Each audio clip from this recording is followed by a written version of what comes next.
6 past. I'm gonna kick it off. Okay. We've got the recording going. As I mentioned, we'll follow up as a follow-up email to this presentation with the recording for anybody who couldn't make it. And away we'll go. So thank you everybody for joining this webinar today. Obviously, in the past week, or so, we've been dealing with a system issue within the dojo and 5.9, which is the system that we operate out of. And we've been kind of all hands on across our internal team as well as the 5.9 team. We had some additional resources, been keeping everybody up to date every single day, and positive news, at least, to say that the system issue has been corrected.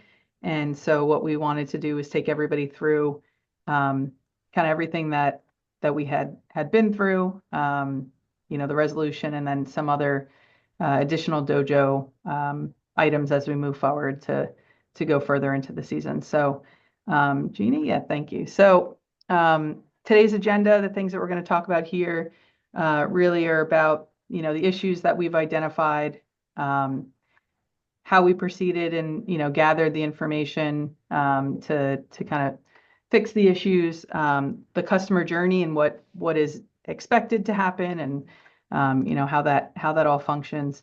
The lead turnover that we had done throughout this time, technical, within the systems itself, how we are going to ensure, that we have eyes on this, knowing this issue and understanding how we can keep eyes on this issue and other issues going forward to mitigate any other system issues similar to this. In addition to other areas that we want to cover, talking about people, the team, agents, competency, capacity, training, things that we're working on now, as we move forward, as well as process. So a lot of things that we're identifying, auditing, we're making sure that we're on top of for smooth future sailing. So Jeannie's going to touch on all of these things, but before I completely hand it over to Jeannie, I kind of wanted to take a moment and introduce to everybody Kayla. Kayla is new on our team here at Happy Nest and brings a wealth of knowledge and experience from home service, franchising, operation systems, call centers, and all of that in between. So I'll hand it over to Kayla for a brief moment so she can kind of introduce herself.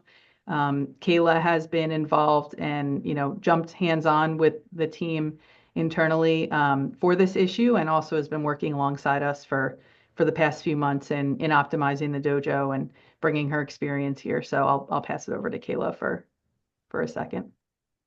Awesome. Thanks, Christina. As Christina mentioned, my name is Kayla, and I'm the new Systems and Operations Manager here at Happy Nest.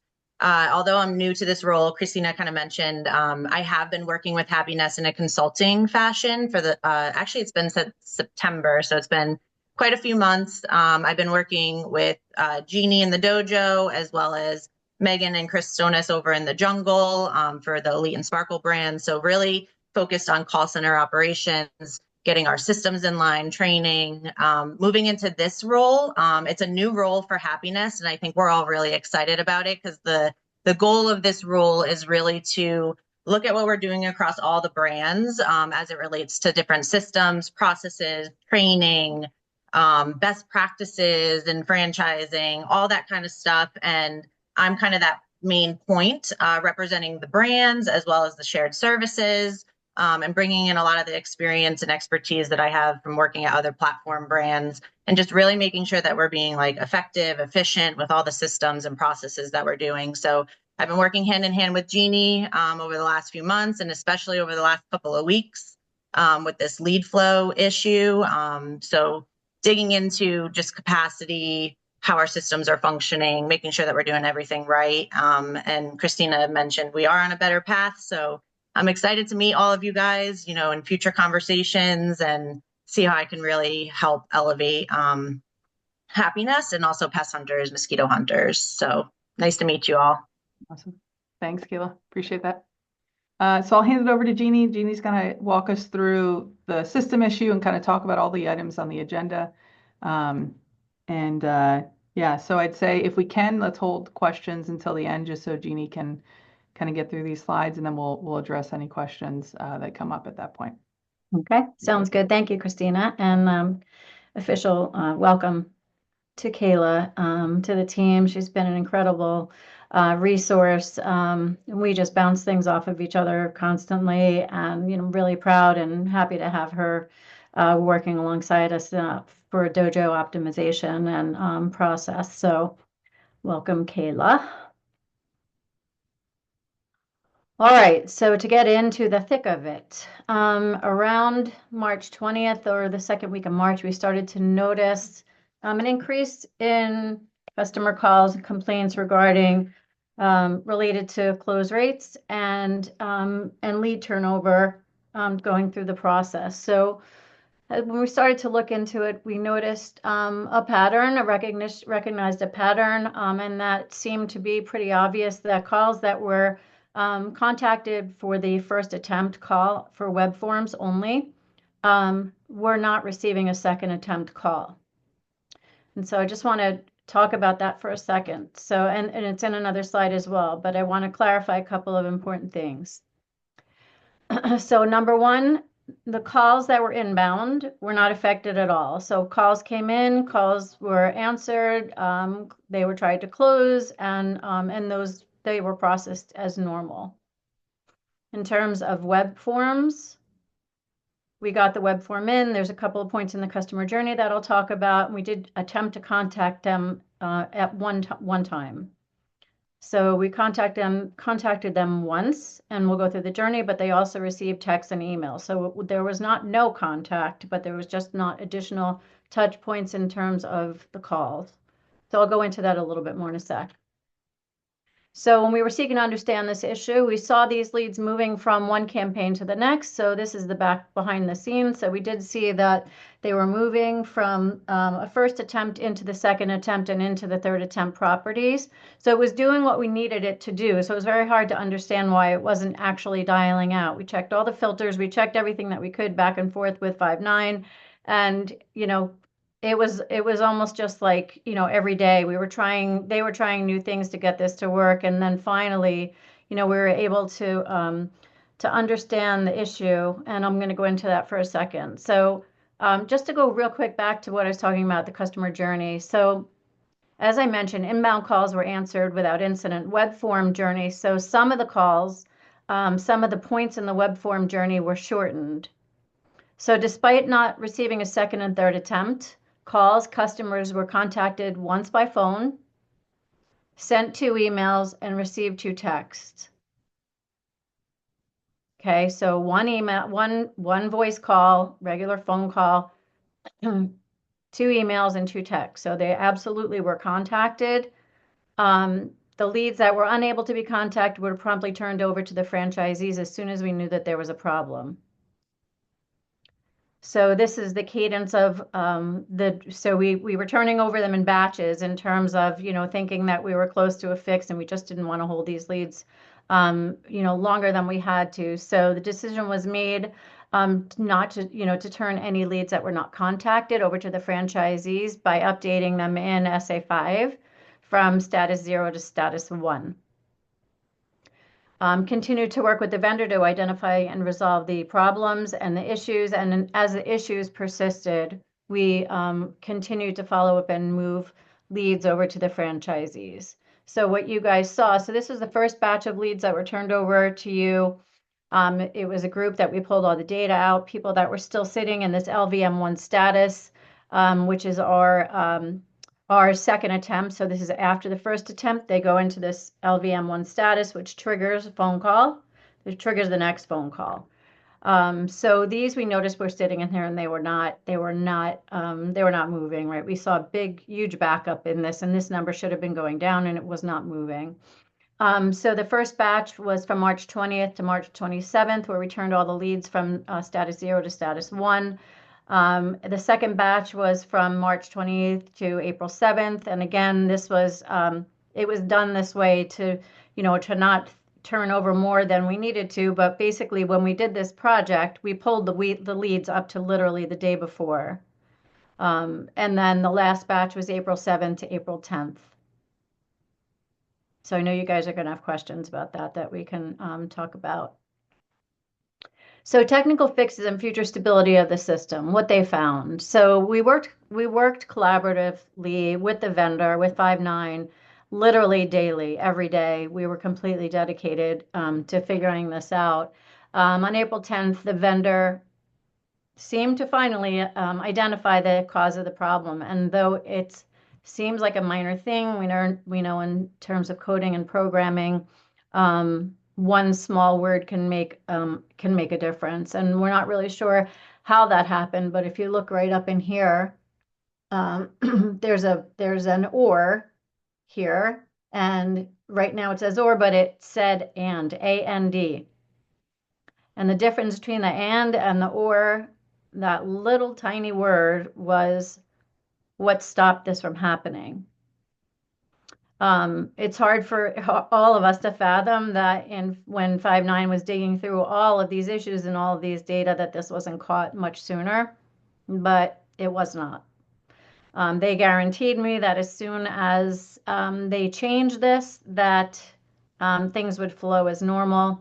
We started doing testing that day, putting new leads into the system, following through to see if the calls were dialing out again after 4 hours, and they were. We continued to test over the weekend, as you know, and calls were definitely flowing from that first attempt into the second attempt, dialed out after 4 hours, went back in if they were not contacted, and then dialed back out again in 8 hours. So that's the progression. The progression is the first call, second call is made if they cannot contact. 4 hours later, a call is made, goes back into the system as another status, and then it's dialed back out again in 8 hours. And if there's no contact after that 8 hours, then the lead is turned over. So risk mitigation benchmarks, what are we doing to ensure that this doesn't happen again? We can't, you can't predict, you can't prepare for everything, but we figured, the most important thing is to have the tools in place so we could see a backup occurring before it's a backup. I think that's the most important thing. So we learned so much from this. Unfortunately, we had to learn through this mistake and through these system errors and issues.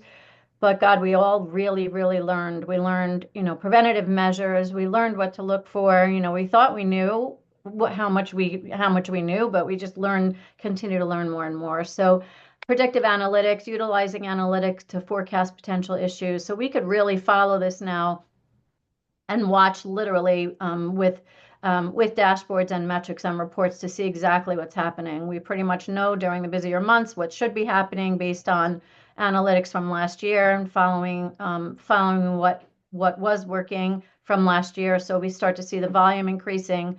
So besides the audits and the bench and the supervisor dashboard, we created a new skill, and so what that actually means, it's not a skill per se, but it's a skill system setting in Five9.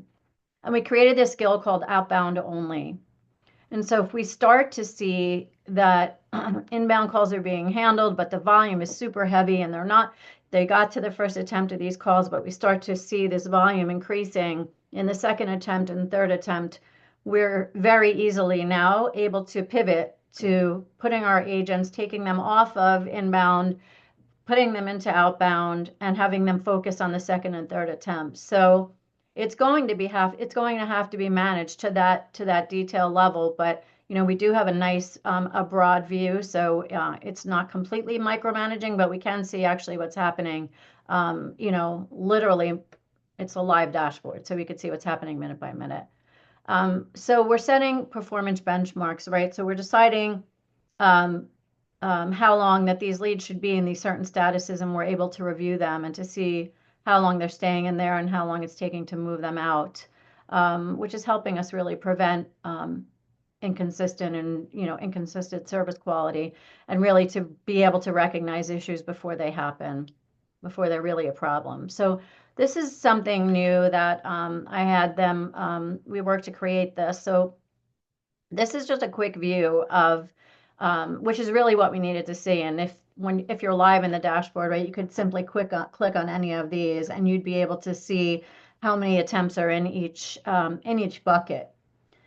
So this is for mosquito hunters, the first attempt, second attempt, and final attempt. So there's 3 attempts, right? 3 calls.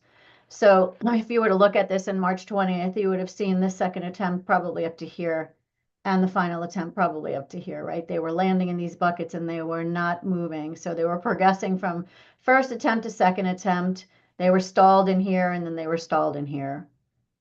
So now if we go into this dashboard live, we can actually see how many we had for the day, how they're moving through. And of course, we could look in the back of the system to see which leads they are, how long they've been there, what time they came in. So it certainly was an incredible, unfortunate learning experience, but we are able to really recognize and identify these things much quicker now. So we talk about people competency, capacity, and training. So, this did cause us to take a deeper dive. As much as we were focused on training, competency, and skills, it was an additional opportunity to make sure that we had people where we needed them, where we were able to identify certain agents' strengths, who could get caught through, inbound calls faster, who was able to close leads faster, move them through the pipeline. We were able to develop and recognize warning signs sooner, which we just talked about. It gave us a good opportunity to make sure that staffing and allocation was sufficient and in place, and then training programs, right? So if we saw people struggling in certain areas, and how did we do that? We were looking at, the time they spent on calls, the time they spent on wrapping up calls, which I'll go through. I have a slide on that in a sec, but time they spent on calls, so you could see somebody might be on a call for 29 minutes and the sale wasn't closed, right? So we look at those things now with, total opportunity for retraining. We could see where people are struggling. And so, it's something that we're looking at, and not only myself and Christina as an overview, but the team leads that I have working in the dojo, right? So these dashboards, these metrics, these warning signs are all on everybody's computers now. They're taught, they were trained. I showed them how to use them. They're monitoring them. And so there's many more eyes on this than there were before. I guess we kind of were, I think when things work and you think that everything is working as normal, you just kind of watch the flow. And there certainly was probably a time where we could have, recognized this and maybe reacted sooner. But we reacted as soon as we found that this problem was occurring. So now the course is that we'll be able to recognize these things happening much sooner, literally to the day, to the minute. We can see what's going on. And those eyes on those things are really super important. So when we talk about training and capacity, competency, so we saw some metrics, some definitive changes, right? So when you look at the days to close, and I know you're all also concerned about speed to lead, and I don't have those stats right now, but if you look at days to close, these leads were sitting here 14.8 days, and without, by the time they came in, by the time they closed. We've shortened that now for leads that are close to 2.4 days. So completely recognizing that we know what your metrics look like. We know that the close rates are very low. We know that your probably opportunity rates are low because you are not getting all the leads into that second and third stage. But again, we are starting to see the improvement. So when I was talking before about things that we monitor now, that I definitely didn't have my eye on all of these things, right? Being new to the dojo and still trying to, make sure I'm looking at the right things, but we are looking at all of these things now additionally. So this is one of the things on the supervisor dashboard that I'm using daily, and so are the team leads. So we can see just from looking at this how long is the average time for this rep to be on a call, how long it takes them to handle a call, the hold time, the average lead time, the average not ready time. I mean, we saw in this last field, the agent not ready time and the average wrap time, it was taking them much longer than it should have to finish a call and get on the next call.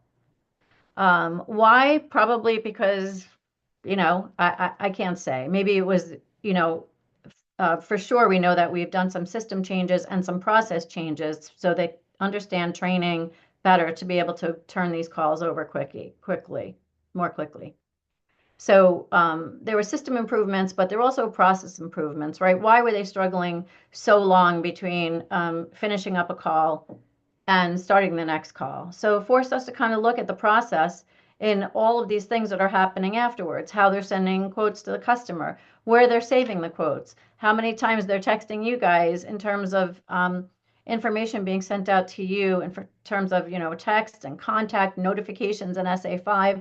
So there was definitely some, areas of duplicity that, we found by going through those things, we were able to shorten this curve of time in between calls. And so, as we start to optimize and we start to standardize, and we've talked about this before, the answer to a lot of these issues is not necessarily, and this is kind of my belief, and I know the belief I think of my leadership team is that we can't just throw bodies at an issue, right?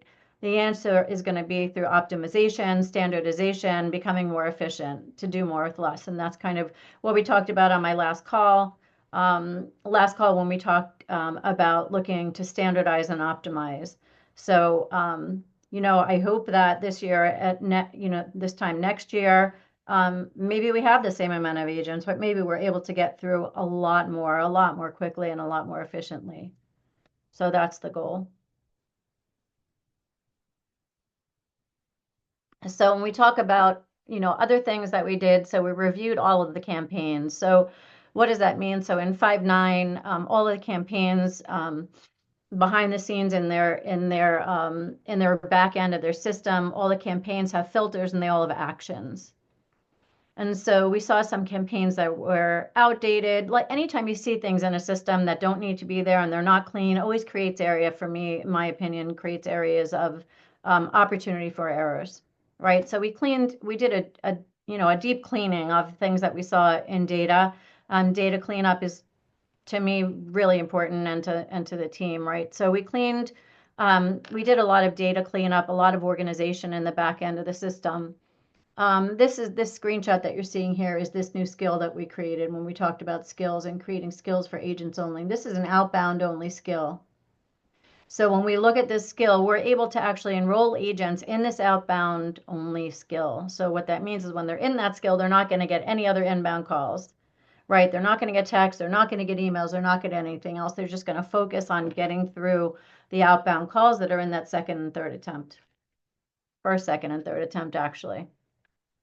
So we renamed some campaigns for clarity and better organization. We got rid of campaigns that were no longer in use. We conducted a review of agent prioritization for each brand, campaign, and skills. So if you talk about, think of it as the hierarchy, the brands are on the top, the campaigns are under that, and then the skills are under that. So prioritizing the brands based on volume, prioritizing the campaigns based on times of the day where certain things inbound might be busier than outbound, and then assigning certain agents into making sure that we had a good balance of agents in the necessary skills. So all of that was really, really deeply evaluated and reorganized, prioritized, and now we actually, we can pivot. What that means is that we can pivot much more quickly, right? So as we start to see anything building up, we're able to pivot. Before we could see these things and we saw them, but we really weren't able to do anything about it in terms of like taking people off of a certain inbound skill and moving them over to outbound. I think this is going to make a really big difference. So, so that's what I have in terms of the slide deck, but I know I want to leave time for questions, and Christina, Kayla, and myself will do the best we can, Andy as well, to answer any of the questions that you have.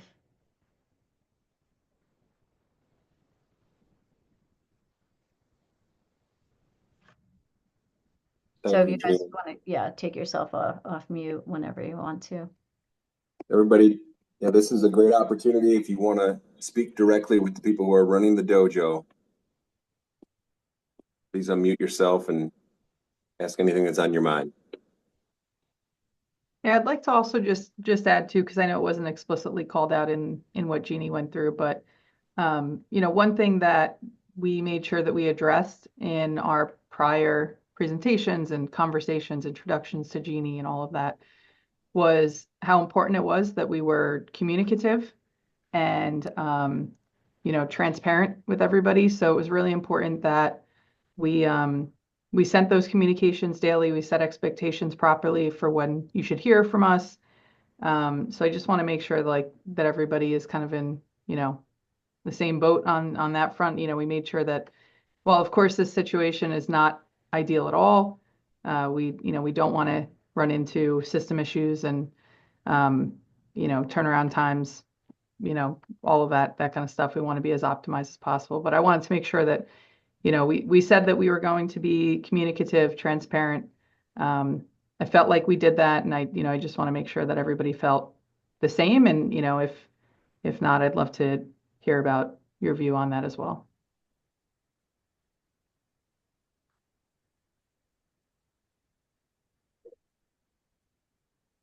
Jeannie, it We looks got a like we, message in the chat. go ahead, Andy. Shayna put a question in the chat.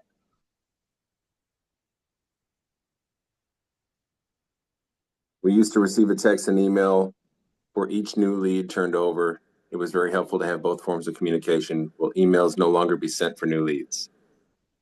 Yeah, that's a great question, Sheena. So yes, you will receive that again. You will receive emails and text.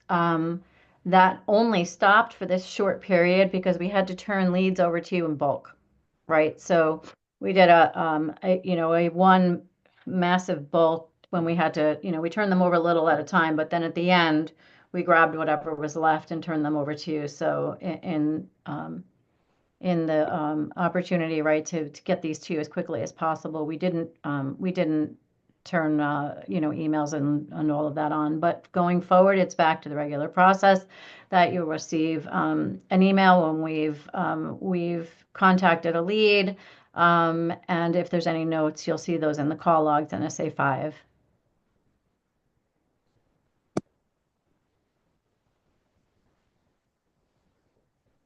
Shayna says it has not happened for a bit. It seems to be inconsistent. Yeah. I would say that that is correct because this has been going on, right? So we're almost a month into when this started. So, when Christina just talked about the transparency, it was really important that we were trying to communicate as much as we could without, alarming you to the point where you were, any more uncomfortable that you already were, but that you already had been. But it was important to us to make sure that we were telling you what was going on. So when we put, certain notes in the system to let you know that we turn these leads over to you, they had only been contacted one time. I know it's frustrating to see that, but that was in an effort to let you, to understand. And that was in the beginning of the project, those first group of leads that were turned over to you. At that point, after that, they were just turned over. So I know it seems inconsistent. And it was inconsistent, right? And so we'll go back to that normal process. And what I can do after this call is kind of document that out and tell you. So what I am going to also send you the customer journey, which I showed you a screenshot of, but I've also made it user friendly so that it's really easy for you to understand all the touch points, how many touch points are given at what stage in the process. So I'm going to send that out to you as a follow-up, so you'll have that. But I think, it's also important for us to communicate to you when you're going to be texted, how many times you're going to be texted, when there's a lead that you're actively looking at and working on. So when we talk about the customer journey, that's really just specifically about contacting leads, attempt to contact leads, right? Web form comes in. This customer journey is really related to the process of how many times we touch a lead to convert that in our attempt to convert it to a sale. What you're talking about, Shane, are real specific information about leads. I believe that that we're working those leads. We have made contact and we are working those leads.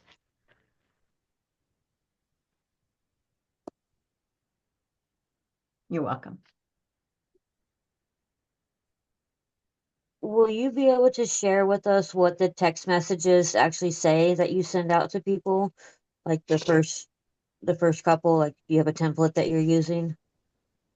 Well, the text message that we send are to you. So we communicate to you inside of 5.9, inside of SA5 to let you understand what we've talked to the customer about. So you'll see those in your call log in SA5. That's just communication that's going to you.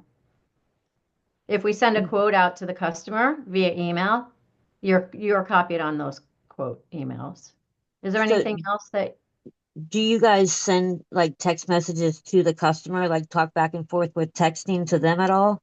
I mean, sometimes we are moving into that, and that is going to be part of the omni-channel effort that Kayla, that we're all working on. But it's not that big of a communication stream for us right now. But we do have some texts that go back and forth, but they're really mainly questions and some information. Eventually, we want to, and not soon.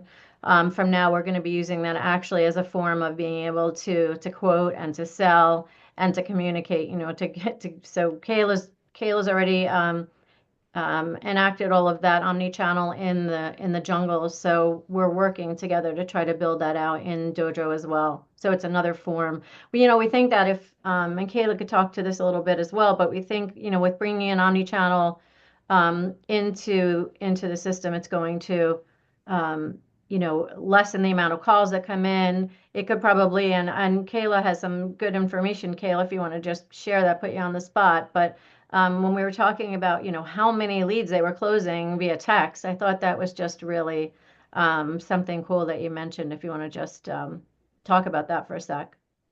Yeah, and just to kind of piggyback on the answer to that, the customer journey genie that you're sending out does have the verbiage of like the text messages and the emails that go out. That's the customer journey that you're sharing out, right? Yeah, so that again, that's just for the initial contacts, right? Like, Right, the lead hey, we nurturing. tried to reach you. Yeah, the lead journey, but I believe that they're talking more about the actual texts that go back and forth between the customers, in terms of once we've made contact. Right. So yeah, so the customer journey will show if you guys wanted to see like the different touch points during the lead nurturing process, it will have the emails and the text in there. But on the jungle side of things, we implemented omni-channel communication over there. And the call center manager on that side said that they've seen like a huge influx of closing quotes, like over more than 25% are now being closed kind of through text and email. And that's only new, like we just started doing that. So I think it's going to go even more, and we've made additional tweaks. So I think it would be a huge win to get that kind of correspondence and communication over into the dojo as well. So we're hoping that, that will come in the next few months. And yeah, I think that will be a big capacity piece too for dojo agents as well. Yeah, and just to piggyback on what Kayla just said, when we look at Kayla they just moved into Jungle, which is our Canada call center. They moved into 5.9 just recently, so Kayla was doing the whole build out from 5.9 from scratch, right? So she got basically to build the most optimized system, right? Because she knew what it should look like and what she wanted it to do. And she also had, the ability to look at this and say what was working, what wasn't working, and test all of that before it went live. So, we now have the benefit of that knowledge over here in Dojo, and Kayla's going to bring that over to us with the things that she implemented, the things that were working, the things that weren't working. I mean, to hear that she increased, close rates by 25% or 25% just on the ones that were text, it's a no-brainer that we move into those platforms. So the things that she built out over there are things that I'm just I want to just kind of say, hey, scrap everything we did here and just move that system into our system. And so it's not that easy, but we're taking the best parts of the things that she built over there and bringing them over here. So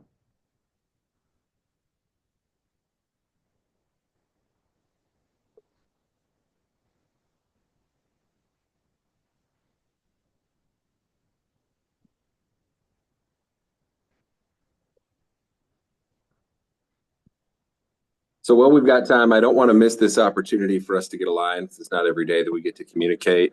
And this is a sort of a spontaneous call, but I don't want to waste it. So I just want to ask the owners here on the call to share some perspective. So I see Gina here.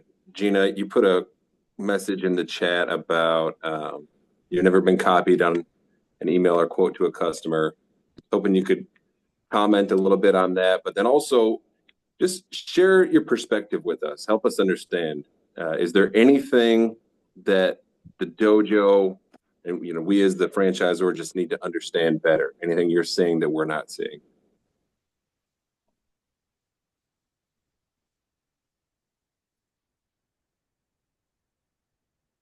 Hey, Andy. Hey, Yeah, so you do know, I think we had a kind of a not a great implementation for SA5, so it could be something uh there, but I haven't seen any of the quotes that have gone to the customers. That's really just to clarify. So we don't know what's being quoted. We can see the status, that a proposal's been made, and we are getting text messages somewhat inconsistently, but that explains it if it had to bulk hand over this last week.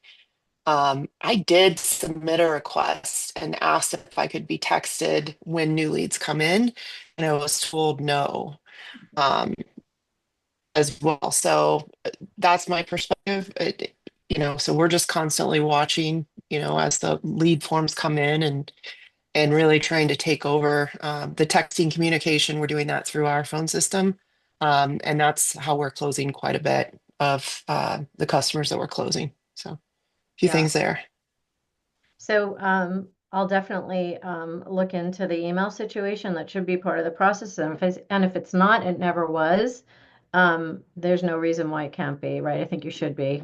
I'm definitely going to look into that. As far as, getting texted when a lead comes in, I don't really know that that you'd even want that because, they're coming in constantly. They haven't even gone through any kind of validation to see, so for the owners that are super busy, it would just be, we're doing that validation for leads that come in, right? To see if people are if they're wrong numbers, if they're spam, if you would just be, inundated. So we're doing that validation before the leads come in, before the leads are sent over to you. And a copy of those are, when a lead does come in, it comes into 5.9 into our dialer, which sets it, for an automatic call out in our queue, and it also creates an account in SA5. So you will see those accounts being created in there. It doesn't mean that necessarily they're going to close, but they're in there and they're being worked.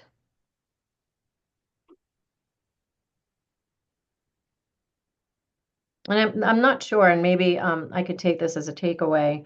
I know you get a notification on your dashboard. Have you seen any notifications come in, Gina, where you're seeing that main screen, that notification screen, which shows if you have any action items or things to address, how many leads or things that are coming into you? Have you seen that notification screen? I see like an unresolved call log.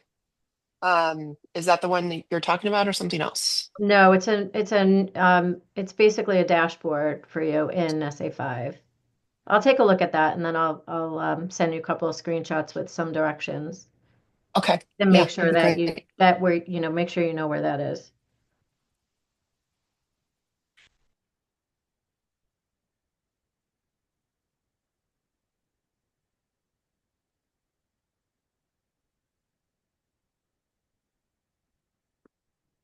Is anybody else having not necessarily any issues, but things that, are on your wish list that you're not seeing right now that you would like to see? I mean, this is a good opportunity um, to talk about things like that. I mean, the only way that we can really progress is by knowing from you guys what you'd like to see more of, what's, what's really important to you. I mean, we think we know, but, we're not sitting in your seats every single day. So, you kind of start to get tunnel vision when you're in our seats, right? Trying to make sure that we're making everything work. But to keep our scope expanded, I think it's important for us to really hear from you. And, in a perfect world, tell me what you would wish for if you could see more of, less of.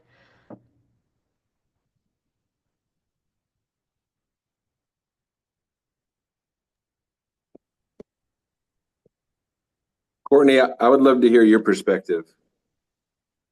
Is there anything that the dojo needs to understand better?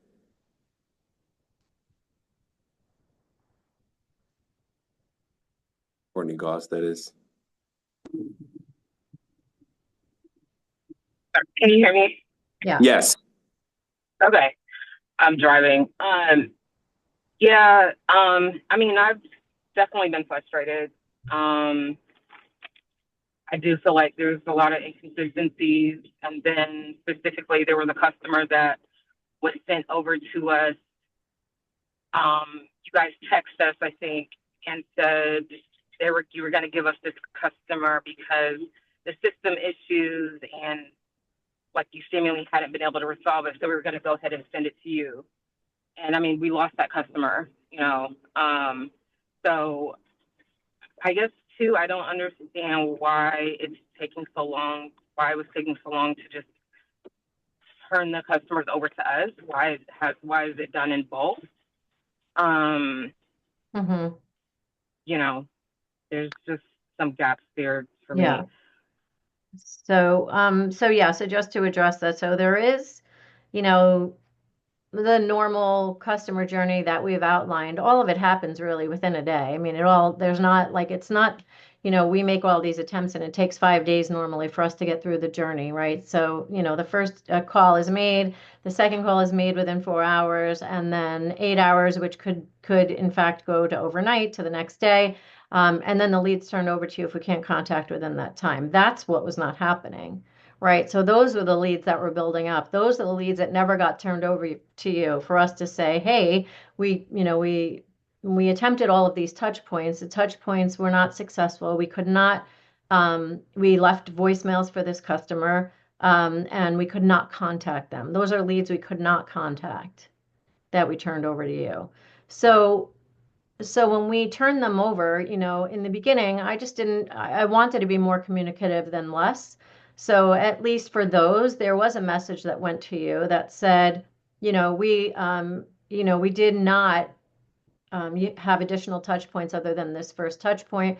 And we wanted to turn the lead over to you while it was still warm, as opposed to, a month later when the lead was cold. Now, in the beginning, just remember, it took, when we finally realized this was happening, these leads, I mean, the busy season for you guys, maybe further down south, started earlier than obviously in the north, but we were hoping that we caught most of the leads, during, right before peak season. So those were all turned over to you. But, understanding that some of them were probably, 2 weeks old at the most. And so, and then the 3 steps of us turning the leads over to you, and we saw they weren't happening. And that's why we did it in bulk, right? Because it wasn't just happening for you, it was happening for all of our franchisees.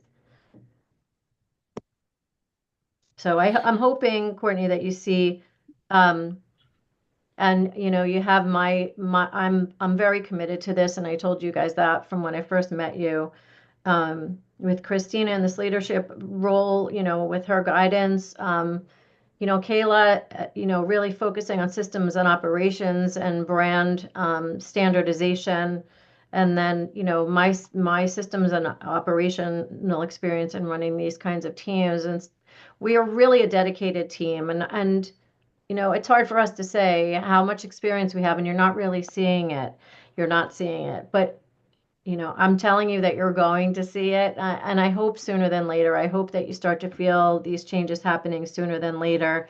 But, it's important that you communicate these issues, so that we can get better. it's important. It's really important. Unless we really know how you feel about these things, we can't make it better. So I don't take offense by you telling us this is happening and it's really upsetting me. Like I want to know. And then when I have really good things to tell you, I want to tell you too. But, unfortunately, we have to talk about the bad stuff also in order to make changes happen. So I would like to um, basically share something. So what we are observing as a pattern is like most of the customers are not like responding to the calls rather than responding to the text messages, right? And it happens to all of us. Like if I put myself in customer shoes, like even I won't be, picking up many calls during the day.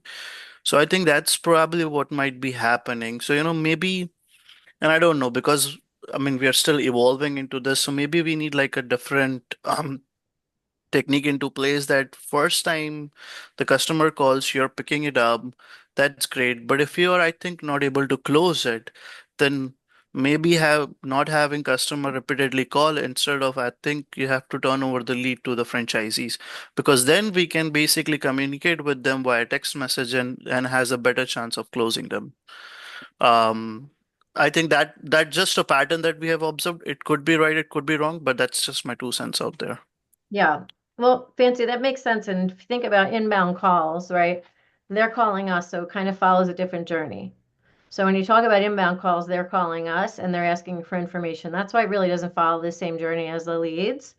So if somebody calls us and they're not interested, then that lead goes over to you automatically. If they have an objection that we feel is a reasonable objection, part of our process is to go through an objection handling cadence to be able to say to them, they give us the objections and we have basically, answers to every conceivable objection that there is. But there are times when, whether it's an excuse that they're giving us, and hopefully our agents are able to see through some of the BS to say, hey, I can't give you that answer right now. Thanks for the quote. I can't answer this question right now because my wife is not home. And I'm sure you've gotten that. I need to speak to my wife, and what would be a better time to call, to speak to both of you. So, we did have a longer period of time where we kept trying to close those leads for inbound calls, but we have very recently shortened that journey as well,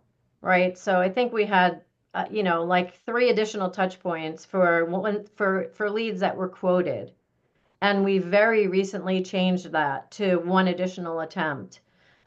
So we can certainly discuss that internally to say, if we've quoted them and there is an objection, to hand it over to you, right away.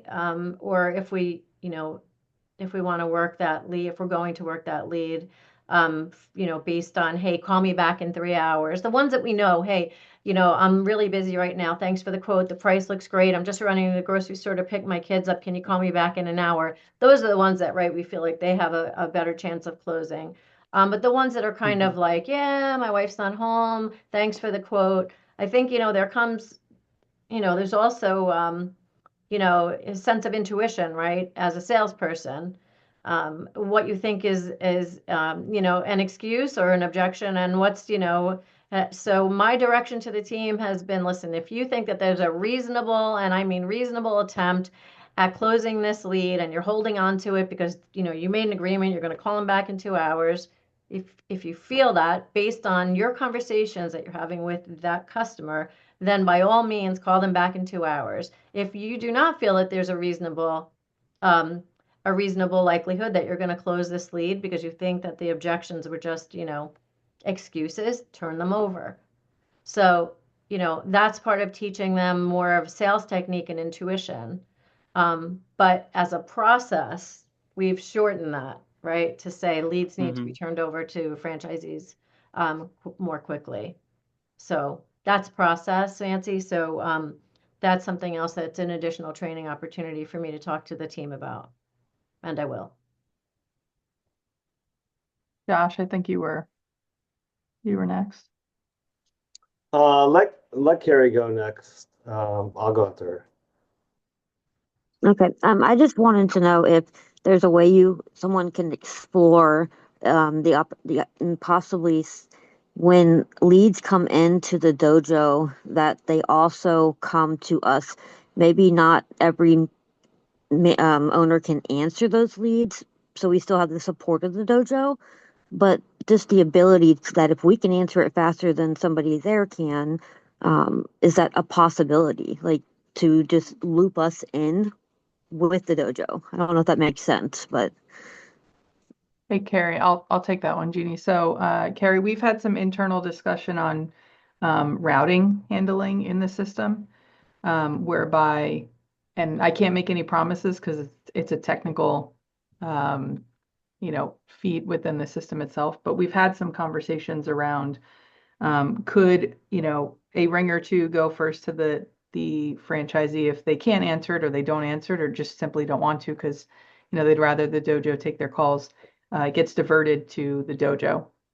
So we, in a scenario where, you're servicing, you're handling your customers, you're on, Mhm. You're on the lawn or with the customer or something like that. And depending on the situation, there's potential that we've been looking into to see if there's opportunity to build a system like that. So you feel as though you can take the calls that you can take, and potentially have us, have them routed to us after that. So it's something we've been exploring. It does take some technical leaps on our end on how the system is built, but it is something that we have looked into and are looking into.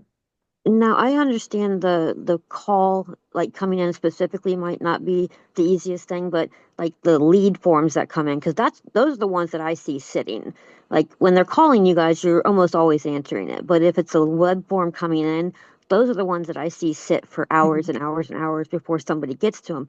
Those are more so what I would like to be able to also see immediately. Gotcha. Yeah, I think that's something we'd have to take back because I think we'd have to see how that it's really just more it's a technical thing and then obviously making sure that we're not stepping over each other and there's a process and system, but it's definitely something we can have a conversation internally about. Okay, thank you. Josh, I'll turn it over to you. We do have 2 minutes and then we have another webinar we have to jump to. So I'll give you the 2 minutes. Yay. I try to stay quiet on the dojo stuff, but I also try to stay abreast of what's going on. I try to stay quiet because I'm not in the dojo, right? So the information that I take in is I just like to kind of know what's going on with the situation for everyone. But I wanted to chime in on what Fancy said because you know, because I'm not in the dojo, I have my own pipeline. And my pipeline contains a lot of text messages as part of the touch points over emails because it's 2025, right? I was sitting in my dentist chair yesterday and him and I were having conversations about text messages versus calls. And we're like, I don't answer calls. He was like, I don't answer calls. Even if I know who it is, if I don't know why they're calling, I don't answer calls. So, what I would offer is that it might be worth looking at your process of touch points. What is your pipeline? And then saying, how many of those can we change from calls to text messages? Even if that text message is to just get somebody on the phone, um, I think you guys will have a higher success rate if text message becomes more dominant in your options or your touch points than phone calls, for what it's worth. Yeah, no, thanks, Josh. We're also on that topic, we're also working with Ramsey on how we can build out pipelines as part of the dojo. So for those leads and franchisees in the dojo, so I know you built your own, there's a couple franchisees who have built their own pipelines, but what's the potential we could add that into the mix to add more value and touch points, and texts are certainly part of that equation. Just because we have our customer journey touch points the way they are today does not mean that we're not, reassessing them and wanting to make sure that we're where we should be in terms of the right touch points and what medium. So it's I appreciate the feedback and certainly something that we're taking a look at. Cool. Thanks, Josh. Thank you guys so much for the time today. This recording will send in the follow-up email and look for additional contact points from us as we go forward. Thank you, guys. Thank Thanks, you for everyone. joining. Thanks, Christina. Thanks, Jeannie, Kayla. Okay. Thanks, guys. Thanks, everybody. Yeah.